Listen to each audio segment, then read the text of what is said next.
After the end of World War II, the world was split into two, East and West. This marked the beginning of the era called the Cold War.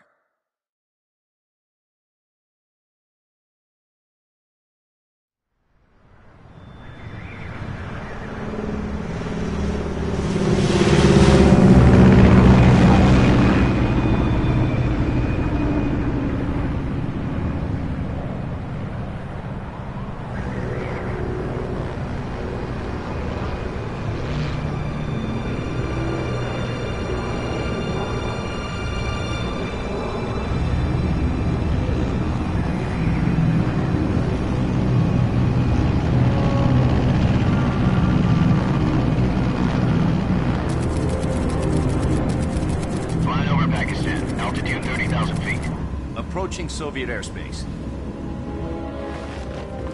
20 minutes to drop off. Commencing internal depressurization. Equipment check. Arm main parachute. All right. You ready to go? Drop zone still showing a high pressure mass. Cav okay. Good. We've got high visibility.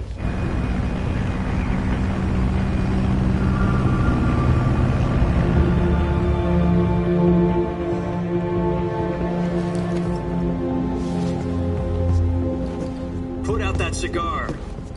Connecting oxygen hose to interior connector. Put on your mask.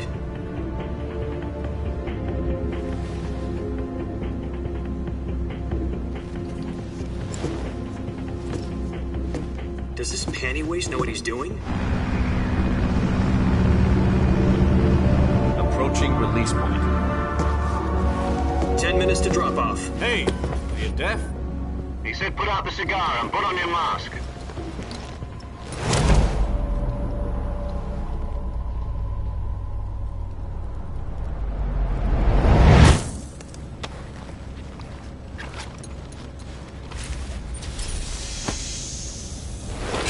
Depressurization complete. Checking oxygen supply. 6 minutes to drop off. Opening rear hatch.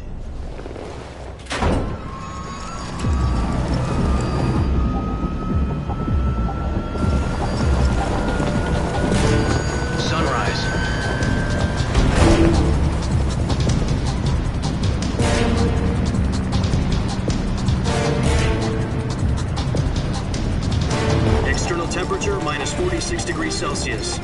2 minutes to drop off. Stand up. You'll be falling at 130 miles per hour. Try not to get frostbite from the wind chill. 1 minute to drop off. Move to the rear.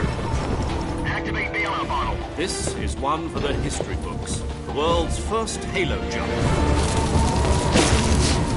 10 seconds to drop off. Stand by. Status okay, all green. Prepare for drop-off. Countdown. 5, 4, 3, 2, 1. Spread your wings And fly. God be with you.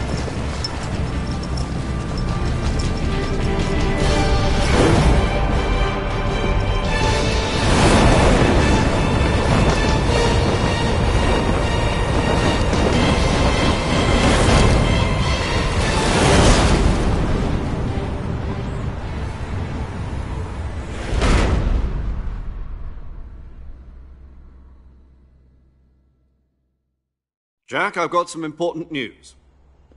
The head of the CIA has finally given us the green light for the virtuous mission. Virtual mission? No, the virtuous mission. The future of our Fox unit depends on it. If it succeeds, we'll be officially organized into a unit. Virtuous mission? Sounds like some kind of initiation ritual. You know, don't get cocky. This isn't a training op. Right.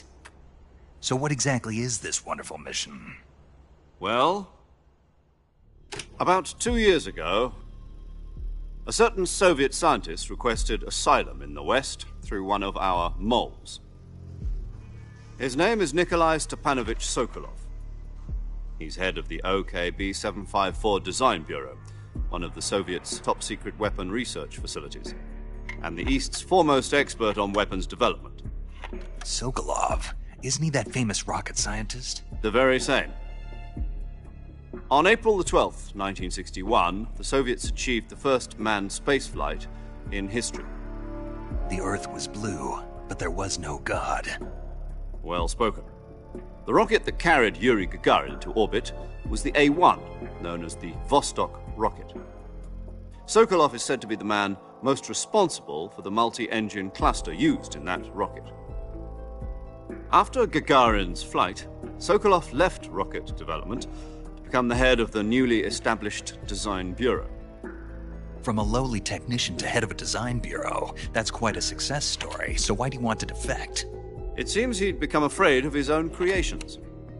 Afraid? Call it a crisis of conscience. And for that, he left his country and his family behind and went over the fence? Not exactly. One of his conditions was that his family was also to be taken safely to the west. We used a mole to get the family out first and succeeded in sneaking Sokolov over the Berlin Wall shortly afterwards. I was the one who conducted the operation. The security on the eastern side was still full of holes back then. Then what? We got Sokolov over in one piece, but the whole ordeal had left him exhausted, and we checked him into a hospital in West Berlin. It took him 2 weeks and more than 600 miles to get from the research facility in the Soviet Union to Berlin.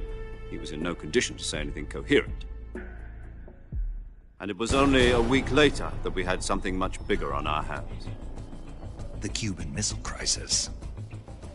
October the 16th, 1962, President Kennedy received word that the Soviets were in the process of deploying intermediate-range ballistic missiles in Cuba. The President demanded that the Soviets dismantle and remove the missiles. At the same time, he announced a naval blockade to prevent further missile shipments from reaching Cuba. But the Soviets didn't back down, instead placing their armed forces on secondary alert. Soviet transport ships carrying missiles continued on course towards Cuba. US and Soviet forces went on alert for an all-out nuclear war. Frantic negotiations were conducted through the UN's Emergency Security Council and unofficial channels to end the hair-trigger standoff.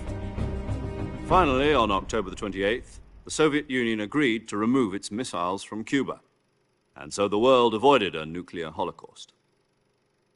But in order to get the Soviets to pull their missiles out, we had to make a deal. You mean the one where the US agreed to remove its IRBMs from Turkey? No. The Jupiter IRBMs deployed in Turkey were obsolete, and we were going to get rid of them anyway. They had no strategic value whatsoever to either the US or the Russians. The Turkey deal was a ruse, a cover story that was fed to the other intelligence agencies around the world. So what did the Russians really want? Sokolov. They wanted us to return Sokolov. You mean the Soviets pulled out of Cuba just to get their hands on Sokolov? That's right. What the hell was he working on? At the time, we had no idea. We were running out of time. It was either give up Sokolov or risk full-scale nuclear war. In the end, we had no choice. President Kennedy gave in to Khrushchev's demand. The next day, I got Sokolov out of the hospital, handing him over to agents on the eastern side. Sokolov kept on screaming, "Save me," until he disappeared from my sight. Then, a month ago, we received some new information from one of our moles. About Sokolov? Yes. He was taken back to the research facility and forced to continue working on the weapon in question under KGB supervision. What's more, it's on the verge of completion. So what kind of weapon is it? Something to do with space rockets? No, missiles. Same technology. I guess you're right. We don't know the details, but it appears to be a new kind of nuclear device. For half a year now, the Soviets have been conducting frequent nuclear tests at Semipalatinsk. Something to do with the weapon, I assume. We're talking about a secret weapon so big that Khrushchev was ready to pull out of Cuba to get it back. Is Sokolov still in the facility? No. According to our intelligence, he's in Selinoyarsk, a place in the mountains about 3 miles to the west that's known as the Virgin Cliffs. The Virgin Cliffs. Nice name for a virtuous mission. They moved him there just recently. Why? Apparently, they're conducting a field test of the weapon, but it's our best chance to get him back. This mission would never have been possible if he was still in the research facility. This is our last chance. Sokolov must have known that too when he contacted us.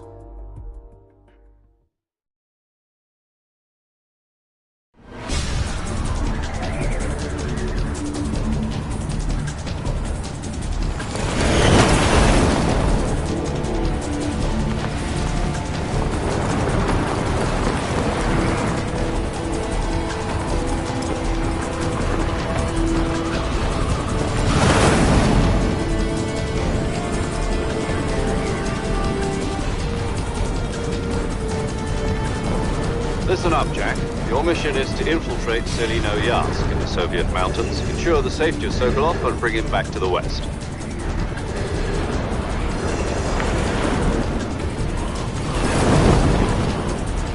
If we don't get Sokolov back before that weapon is complete, we'll be facing a major crisis.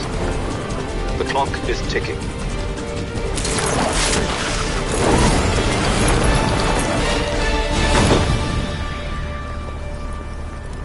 Once we've confirmed the rescue of Sokolov, stand by at the recovery point. A recovery balloon will be dropped at that point. Helium will be pumped into the balloon to inflate it. The process takes about 20 minutes. Once it's complete, the gunship's arm will latch onto the balloon and pull it up. The Fulton surface-to-air recovery system. I'm familiar with the theory. Take it easy. It's been combat-proven. Do you think Sokolov is up to it? The shock will be less than during a parachute jump, and the arm can handle up to 500 pounds. So you're planning on going over the border in a single combat Talon? She's equipped with two 6-barrel 20mm Vulcan cannons, as well as two 40mm machine guns. Sounds like she could hold her own against a battalion of tanks. Even with the fuel in the reserve tank, we're facing a 4-hour time limit. If all goes well, it shouldn't take more than a few hours. Home in time for dinner. But if anything goes wrong, you'll be eating dinner, breakfast, and all the rest of your meals in the jungle.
Do you copy?